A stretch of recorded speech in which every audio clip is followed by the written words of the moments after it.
Salam hörmətli izləyicilər. Bəzən qəzadan sonra çoxları deyir, kim bilərdi ki, bu belə çıxacaq?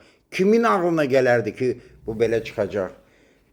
Və yaxud da ki, ikinci sual, bu qəza əleyhinə kursların nə fərqi var ki, adi kurslardan? Bax, belə suallar, iki cür sual var.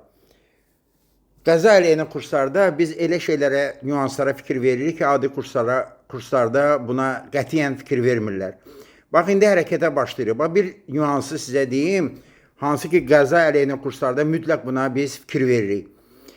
Hərəkətə başlayırıq, maşınlar gedir, fikir verin.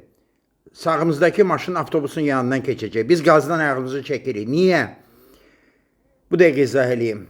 Bizdə siz bilirsiniz ki, piyadalar, daha doğrusu sərnişinlər avtobusdan düşəndən sonra onun arxasından yox, qabağından keçirlər. 10 nəfərdən 8-i qabağından keçir. İndi siz təsəvvür edin ki, bu maşın avtobusun yanından keçəndə biz sürətimizi azaltmasaydıq, avtobusun qabağından adam çıxsa, həmin bu qara avtomobilin sürücüsü neyniyəcək? Sükanı sola fırladacaq.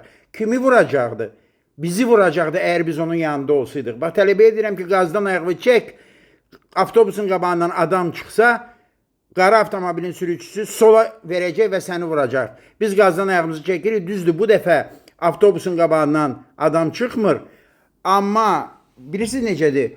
10 dəfə, 20 dəfə qazdan ayağı çəkirsən, çıxmır. Bircə dəfə ayağı çəkmirsən, o qara avtomobilin yanında olursan və adam çıxır və qara avtomobil sola avtomobili verib sizi vurur. Yəni, qəza əleyhinə kurslarda belə incəliklər çoxdur. Yaxşı ki, bizim izləyicilər də bu videolara baxır və kurslarımıza gəlməmiş də bu xatalardan uzaq olur. Diqqətinizə görə çox sağ olun.